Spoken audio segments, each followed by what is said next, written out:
महीने में कम से कम 2 बार दीजिए इस तरह से न्यूट्रिशन से भरा हुआ खाद। और ये जो खाद है बहुत ही चमत्कारी खाद है। इसमें पूरा न्यूट्रिशन पौधे को मिलेगा और आपके घरेलू तरीके से आप इनको दे सकते हैं। आपको बाज़ार जाने की बिल्कुल भी ज़रूरत नहीं है, होममेड खाद है ये। तो आपका पौधा कमज़ोर है, बीमार है, फ्लावरिंग नहीं कर रहा है, तो उस तरह के पौधे में ज़रूर दीजिए। आपका पौधा झाड़ीनुमा है या छोटा सा पौधा है, हर एक पौधे में डाल सकते हैं। और पौधे में इस तरह बहुत जल्दी से अनगिनत कलियां बनना शुरू होगी और पौधे में ग्रोथ रुकी हुई है तो ग्रोथ भी शुरू होगी। बहुत ही ज़्यादा ताकतवर खाद है, इनमें कई सारे विटामिन्स हैं, मिनरल्स है और मैक्रो माइक्रो सारे ही न्यूट्रिशन एक ही खाद से आपको मिल जाएंगे। तो इस तरह के खाद मैं हमेशा से अपने पौधे में डालती हूँ और इनको आपको मैं आसान तरीका बताऊँगी, आप होममेड तरीके से इनको दे सकते हैं। अक्सर हम इस तरह की चीज़ें घर में फेंक दिया करते हैं और इनका जो वैल्यू है बहुत ही ज़्यादा, इतने सारे पोषक तत्व होते हैं जो हमारे शरीर के लिए तो बहुत बढ़िया है ही और पौधों के लिए भी बहुत बढ़िया है। तो आप अपने पौधे में इस तरह भर भर के फ्लावरिंग ले सकते हैं, आपका पौधा भी नया ग्रोथ करेगा। साथ में और एक खाद मैं बताऊंगी जो प्लांट में देना बेहद ज़रूरी है और बहुत ही ज़्यादा ताकतवर खाद है। तो आपके प्लांट की जो ग्रोथ रुकी हुई है, पौधे को पूरा न्यूट्रिशन नहीं मिल रहा है, इसी वजह से पौधे की ग्रोथ रुकी हुई है। और मिट्टी में अगर माइक्रोब्स नहीं होते यानी जो सूक्ष्म जो जीवाणु होते हैं वो नहीं होते तो पौधे कभी भी हेल्दी ग्रोथ नहीं करते। तो इसके लिए आपको कंपोस्ट देनी पड़ेगी।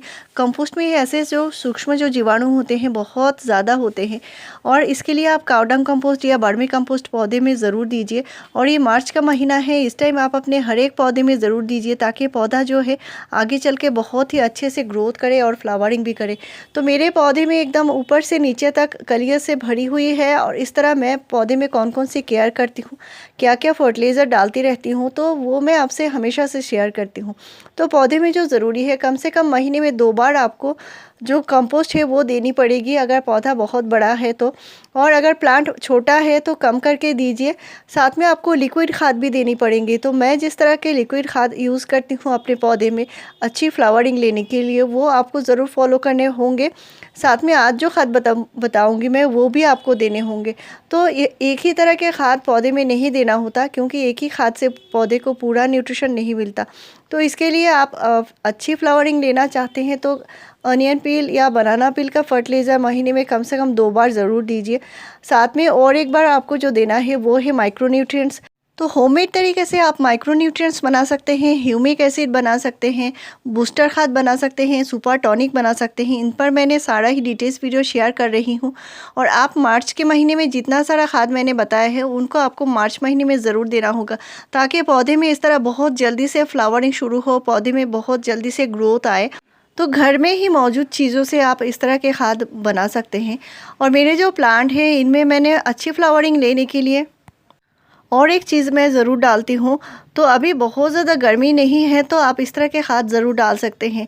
और ये जो खाद है सुपर खाद है, बहुत ही ज़्यादा ताकतवर खाद है। तो आपको कम से कम महीने में 1 बार तो इसे ज़रूर देना होगा। तो बहुत ज़्यादा गर्मी नहीं है अभी तो ये खाद दे सकते हैं, लेकिन जब गर्मी बहुत ज़्यादा बढ़ जाएगी तो ये खाद नहीं देना है और नहीं तो आप इसे साल भर इस्तेमाल कर पाएंगे। तो ये है सरसों खली की खाद, यानी 1 मुट्ठी सरसों खली को 1 लीटर पानी में डुबा कर रखना है कम से कम 3 दिन के लिए और इसके बाद ये खाद बन जाती है। इसको अच्छे से डाइल्यूट करके आप पौधे में इस्तेमाल कर सकते हैं। और इस पर मैंने कई सारे वीडियोज़ बनाई हैं जो सरसों खली खाद को कैसे उपजाऊ बना सकते हैं, कैसे बहुत ज़्यादा ताकतवर बना सकते हैं, इस पर भी कई सारे वीडियोज़ मैंने शेयर किए हैं। तो मेरे चैनल पे आपको इस तरह जेन्युइन वीडियो मिलेंगी और इसी से आप अपने पौधे को हेल्दी रख सकते हैं, अच्छी फ्लावरिंग ले सकते हैं। और ये जो खाद है ये अभी गर्मी शुरू हो रही है तो आपको बहुत ज़्यादा पतला करके देना है। तो इसको जो डाइल्यूट का रेशियो है, अगर 1 लीटर फर्टिलाइज़र बनाए हैं तो कम से कम आपको 8 से 10 लीटर नॉर्मल पानी मिलाकर ही पौधे में देना होगा। तो मैंने सारे पौधे में डाल ही दिए हैं, थोड़ा सा बचा हुआ है। और ये जो खाद है मैं अपने हर एक पौधे में डालती हूँ और ये बिल्कुल ऑर्गेनिक है तो कोई भी इसमें नुकसान की बात नहीं है। लेकिन अगर बारिश हो रही है तो आपको नहीं देना है। नेक्स्ट है, इनमें अच्छी फ्लावरिंग लेने के लिए आपको और भी कई सारे खाद देने होंगे और इनको बदल बदल के देना होता है। तो अभी मैं जिन खाद के बारे में बताऊंगी ये आपके घर में ही मौजूद हैं और बहुत ही ज़्यादा ताकतवर होते हैं। तो हम अपनी सेहत के लिए क्या कुछ नहीं करते, तो घर में जो हम सब्ज़ी पकाते हैं, जो ग्रीन लीफ़ी वेजिटेबल्स होते हैं, इनका जो पानी होता है, इनको मैंने निकाल लिया है। तो इनको बॉयल करने के बाद जो पानी है, यानी कोई भी सब्ज़ी या जो साग बॉयल करते हैं हम, उसका जो पानी है, पालक हो सकता है, कोई भी ग्रीन लीफ़ी वेजिटेबल्स हो सकता है, उसका पानी है और इस तरह ग्रीन कलर आया है। इसमें भरपूर मात्रा में नाइट्रोजन होता है और भी कई सारे न्यूट्रिशन इसमें होते हैं। तो इसमें भरपूर मात्रा में नाइट्रोजन होता है और पौधे के विकास के लिए बहुत ही ज़्यादा ज़रूरी होती है।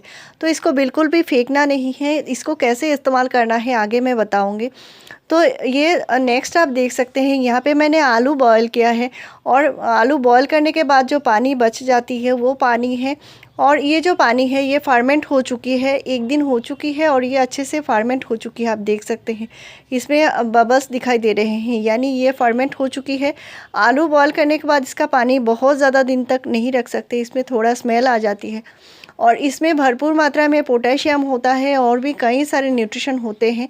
और आलू के छिलके का जो खाद है वो तो मैंने कई बार आपसे शेयर किया है।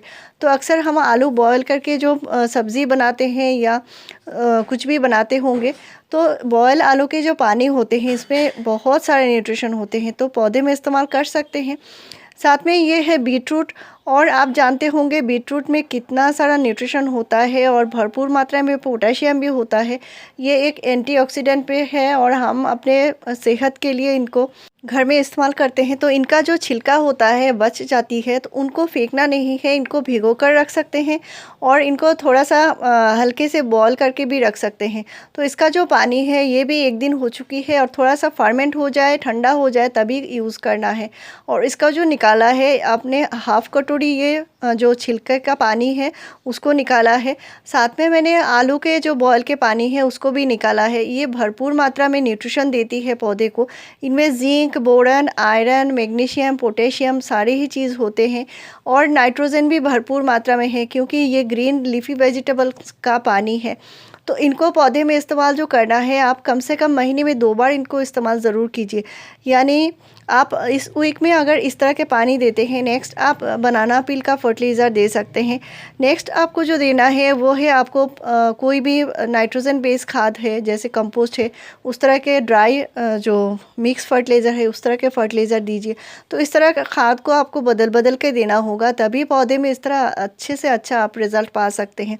और मैं हमेशा से आपसे शेयर भी करती हूँ, और इनको अलग अलग तरीके से भी यूज़ कर सकते हैं, अलग एक साथ नहीं करना है। आपके पास सिर्फ आलू बॉयल का पानी है तो उसको अच्छे से डाइल्यूट कीजिए और अच्छे से पौधे में इस्तेमाल कीजिए, तो भी आपका पौधा हेल्दी रहेगा। और घर में जो हम चावल पकाते हैं या दाल पकाते हैं, तो उनको पकाने से पहले जो हम इनको वॉश करते हैं उस पानी को भी इस्तेमाल कर सकते हैं।